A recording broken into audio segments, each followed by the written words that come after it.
Hey, what's up, my fellow max bidding Pajeets? Hope everyone's enjoying this max upside volatility we've been getting. I think we're going to go into a baby alt season, kind of like an appetizer to the real alt season, which should happen later in the cycle with the Bitcoin halving. But in the meantime, I want you guys to be more like this guy, max bidding Pajeet, because now's the time. You know, a lot of us are gambling during the year or when Bitcoin is in kind of like a consolidative range. When you get these kind of wild expansions and you get the rotation into alts, it's a good idea to, get your gambling instinct and become one of these max bidding Pajeets. You don't want to be a regular Pajeet jeeting your position and being a street shitter, because now's not the time. Now you actually want to be putting in max size and running it up. So don't play scared. Like a lot of people right now, they're acting like, oh yeah, don't overinvest, don't get too deep in your position.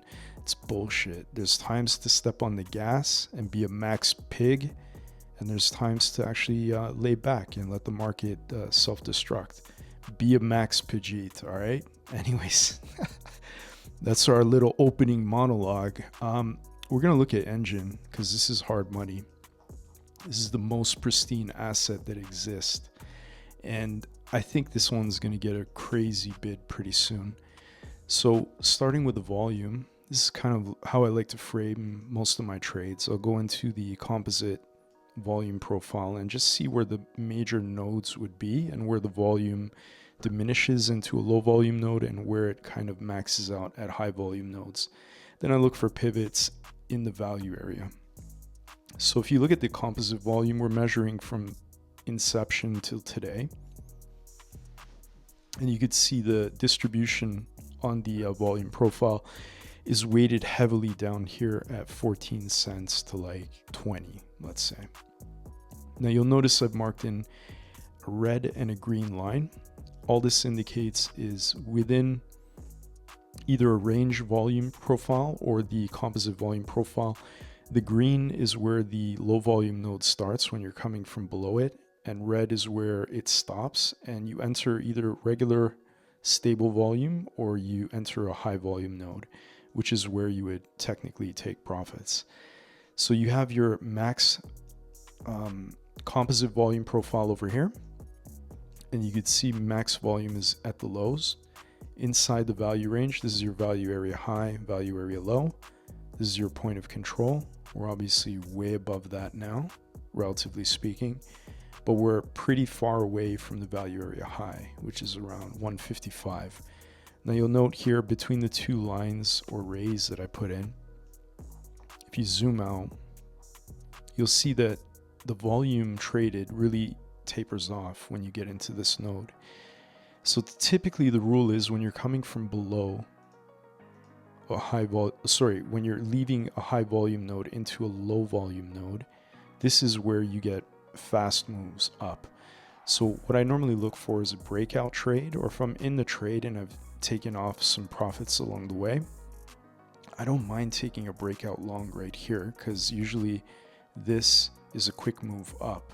So I like to leave it on my chart just so I'm aware of where I should be adding to a position or compounding within my core position, and what is the spread between the two nodes, right?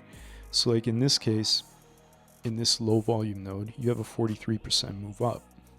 So I mean, if you have a core position from way down here and you've been positioned correctly for the bull run, or even if this is like a temporary bull run before the real one, regardless, you would just have a core position and then add additional positions or add to your size and then cash out on the way. This would be a logical area to just go long. If it breaks above 74 and you're seeing volume come in, this should be a very thin liquidity zone and order books wouldn't be that stacked. So if you go into the monthly, this will kind of give it context. You could see here on the monthly, this candle up here had a huge imbalance. So when we were below it, we ran up really fast on the monthly. And when we closed inside of it below the red point, you could see we rejected it and then immediately dropped in 1 month. So this kind of this is a crude depiction of what you can expect when you enter these nodes within your composite volume profile. So I'm expecting once we get above 75 cents, this is going to have a crazy move. It's probably going to go up 25% to 43% in days, if not like a week. The other one here is a range. So what I do is I normally anchor within a range if you have an established consolidated range or like a Wyckoff in the range. And you can see we have one right here. It's not a perfect range in the sense of, you know, a perfect double top, double bottom, that sort of thing. But what you do have is a very obvious range where going into it, you had these major displacement candles on the weekly and no consolidation. This was an expansive range, and this is more of a consolidative range or accumulation. Within this range, you could see we've just broken above and held above the point of control. So typically within this range profile, you have your main pivots are going to be your point of control POC. That's where you could see visually, this is where the most volume is traded. Typically when it goes and it enters the POC, if it rejects, you could expect it to come back into the value area low just for consolidation and to confirm the low of the range before moving up. Typically when you break above, you have a successful auction above the POC. Any retest on low time frame, like if we're on the weekly and you drop it into like the 4 hour, it's going to mess up my composite profile because I made it for the weekly. But the point is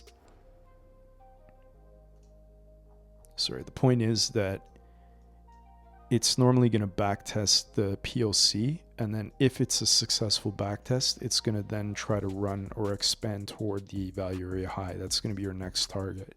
So in this case, within the range, your value area high is going to be 47 cents. So that's what I'm targeting, and I will have some profit taking at that range, and I'll show you later what that looks like. You'll note that I have a long setup here. My TP2 is going to be pretty well aligned with that value area high, but I'll go through the targets once we go into the long setup.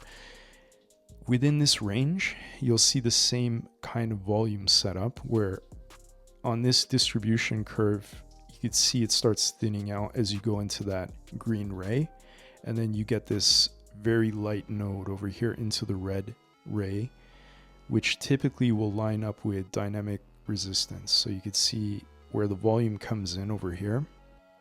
You have a structural low, and you could see here on the weekly and even in like finer detail on the daily and 3-day, you're going to see that these were pivots as well, where it was trying to hold as support before eventually breaking down. So I'm expecting once we get above this high, maybe there's a liquidity rate and it pulls back. But once we start gaining some support over here, this is going to be a quick 10% move. So it's the same concept as this one right here on the composite profile. It's just more compressed in this range. So this is kind of the volume setup I'm looking at. Next thing I like to look on my chart is key levels. So these are going to be pivots where you could see an obvious reaction. So these are price reactive levels. I start with the weekly, and then you could adjust and fine tune those structural levels based on daily, 3-day, or whatever you're trading. Maybe you're only trading intraday and you're only concerned with 4-hour levels or 1 hour. You can adjust, but I'm usually in an expanding market like we're in now. I look at typically weekly levels just to see where the weekly pivot would be. So you can see I've marked them out here. This is an obvious pivot. And pretty much these are going to align with TPs within the long. So that's your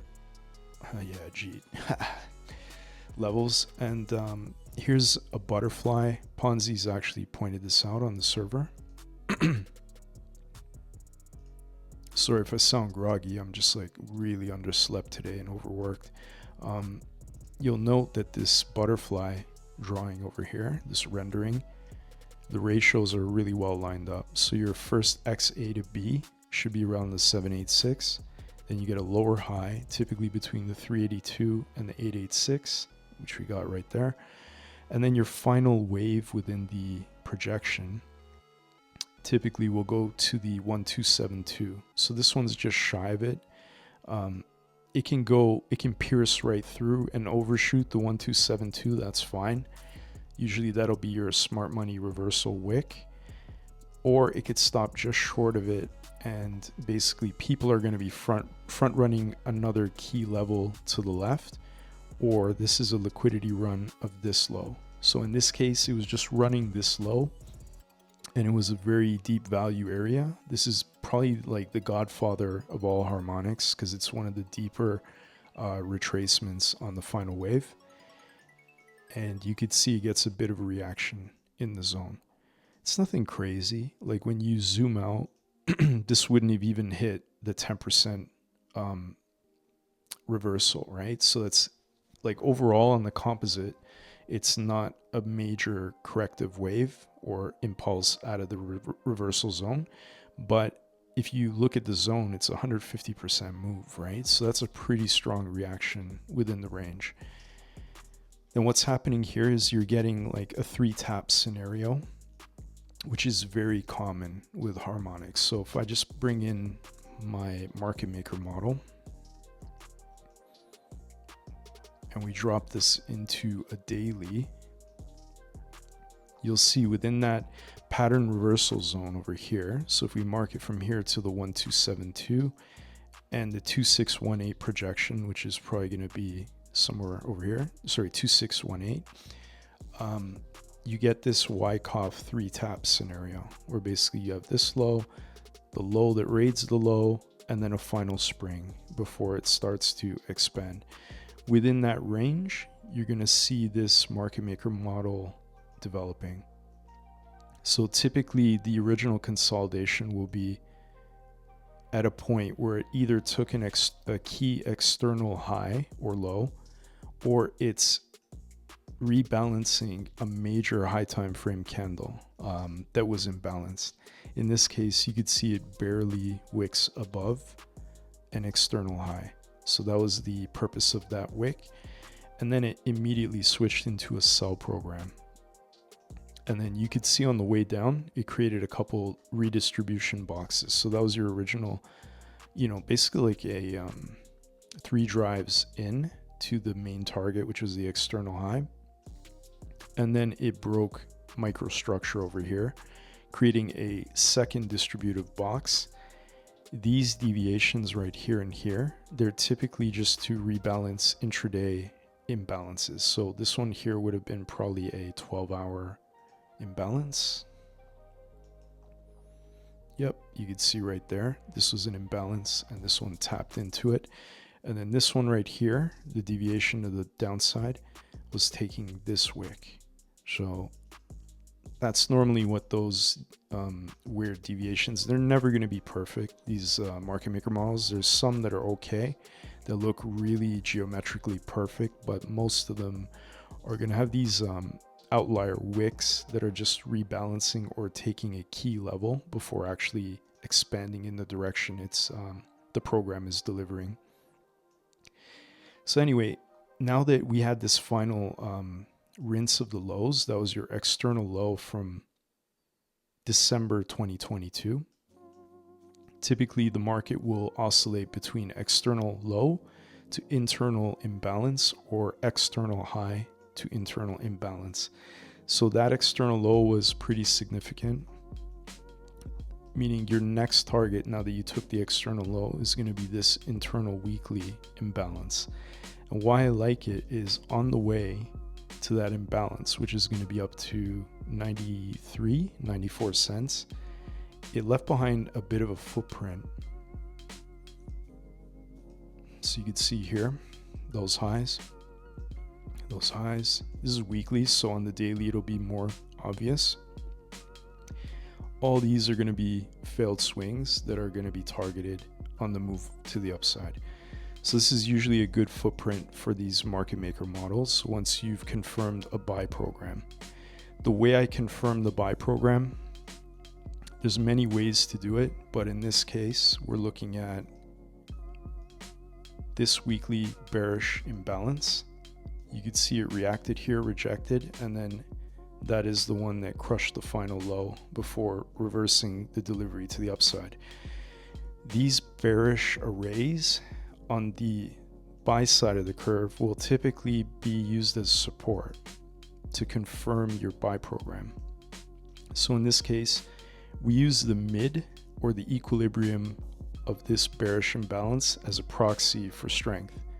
In this case, there was no close below the mid and all 4 wicks on the weekly, so a full month of showing support in a previous bearish array, which automatically indicates we're in a buy program and we're probably going much higher. Credit to MMXM Trader and Joey Sellside. These guys literally saved my trading, just watching how they move and some of the key concepts that they talk about all the time. They've really helped me to visualize what type of program we're in and when to invalidate a buy or a sell program. So now we're just basically in this was your low risk entry, and now we're in the last part about to leave this consolidative box. So whoever's been accumulating down here, they're reaccumulating here with the intention to take out this liquidity pool, which they're about to momentarily. So probably within the hour, they're going to take this liquidity pool. And the whole intention would be maybe there's a pullback after they take liquidity, but then they're going to try to base off of this level. There'll be some sort of a breaker. And if it gets supported, I would expect a major expansion into the next reaccumulation box here, targeting this high and this high, with the ultimate target within the model, the original consolidation. So that's why I got the magnet over there. So now that you have your weekly bias, you have your harmonic wave structure showing that we're in the reversal zone reacting now. This is a type 2 reaction, which is the strongest variant of this harmonic reaction. Or you could just consider this as your type 2, specifically right there. Regardless, this is very bullish, and which is why I started to DCA in this general zone.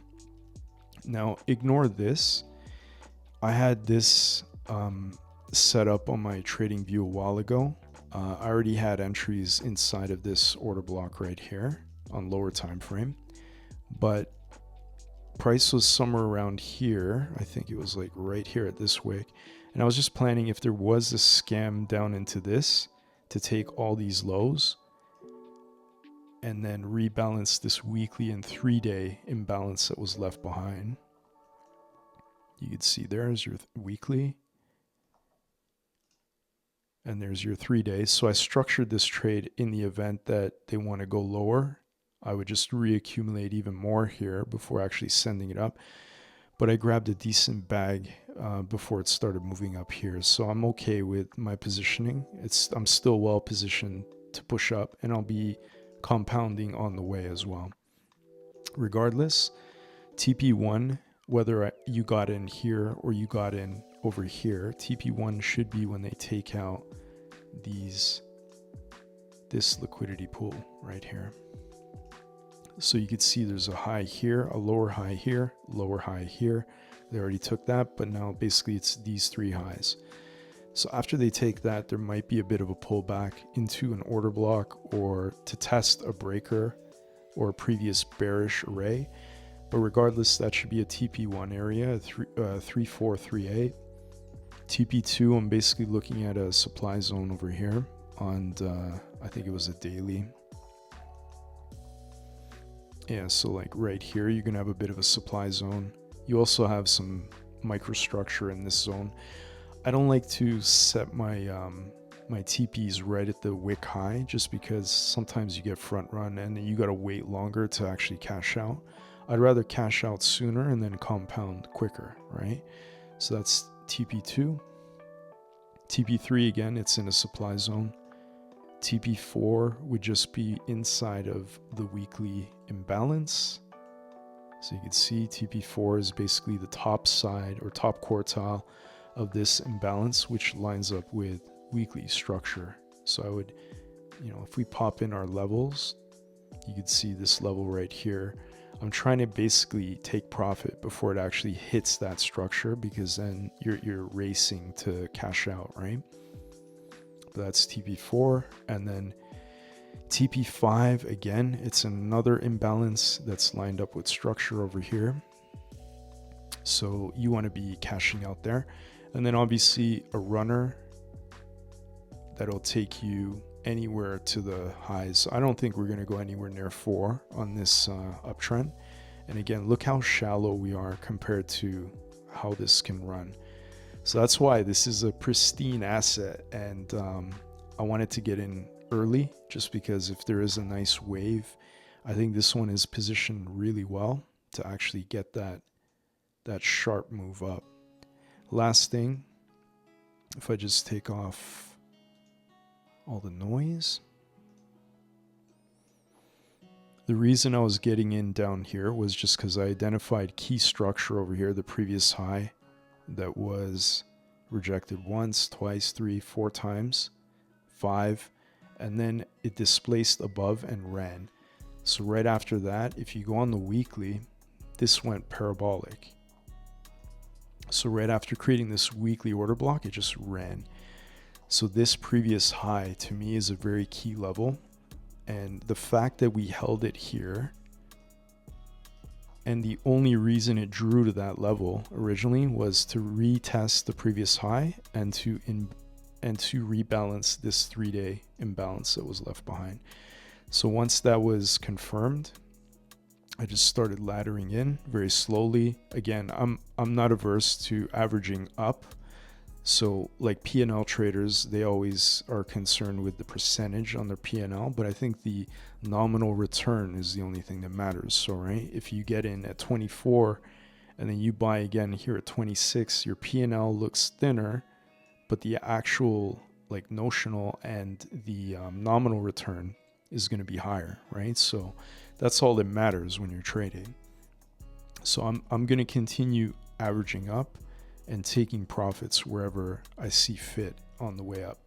But yeah, this was basically a weekly or 3-day supply line break. So it was a pretty major supply line too. You could see here there was a bunch of tests of that high. And then if you fan it out to the right, you could see it pivoted there. And then it tested again here, rejected, but then did a partial decline. And over here, it created an order block on the 3-day. So even if it pulls back, I'm ready to go, because this whole cluster here will get good support if it does come down.